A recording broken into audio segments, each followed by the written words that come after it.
If you were to ask a Sunday school class, what are the characteristics of God according to the Bible? Well, what are some of the things you think they would list? Well, they'd list that God is all-powerful, that he's all-knowing. They would list that he's loving, that he's kind, that he's just, that he's good. Those are the things I think a class would list, and those are all true of God, of course. The thing is, have you ever paid attention to how the Bible talks about these characteristics?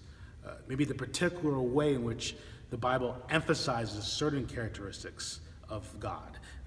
One of my favorite places to look at comes from Psalm 86, verse 15. Well, actually, I should say this is a kind of verse you find multiple places in the Bible. But here's what it says in Psalm 86, verse 15. But you, O Lord, are a God merciful and gracious, slow to anger, and abounding in steadfast love and faithfulness. What's interesting to notice here is it doesn't just describe who God is. It says that there's some characteristics of God that are more strongly expressed, more within God than maybe other characteristics. So, for example, it's not just that God is a loving God and a faithful God. He is abounding in steadfast love and faithfulness.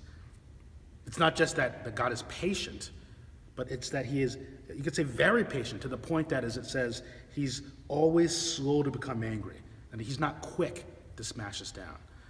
And I think it's important to pay attention to the fact that God is described in this particular way.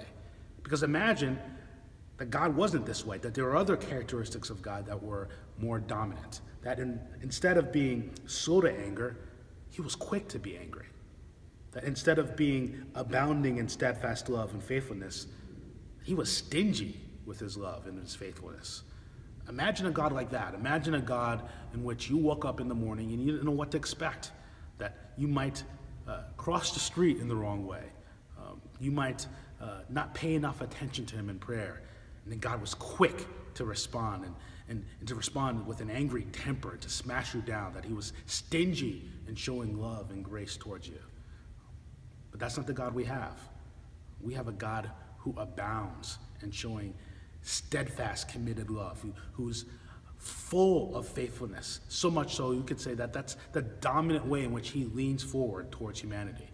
And I think this gives greater strength to this message that we call the gospel.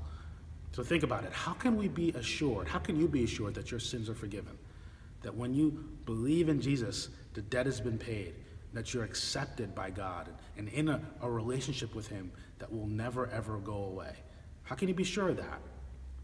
Well, it comes down to what you believe about God, in particular, what you understand about the kind of God he is and the ways that he expresses himself in the Bible.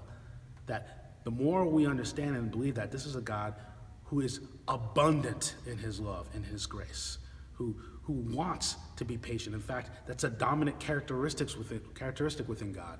Well, that begins to address maybe some of the guilt and shame and doubt we often have about our relationship with God and our trust in this message that we are truly saved by faith in Jesus Christ. And so focus today on the fact that this is the God that you have, a God who is slow to anger, a God who abounds in steadfast love and faithfulness, a God who is, it says, rich in grace, as we find in Ephesians. This is the type of God you have. This is the kind of God you know that when you confess your sins because of your faith in Jesus, he will forgive. In fact, that's who he is. That as you give it all over to him, he has more than enough love and grace for you to receive and for you to enjoy, for you to know forever in your relationship with him.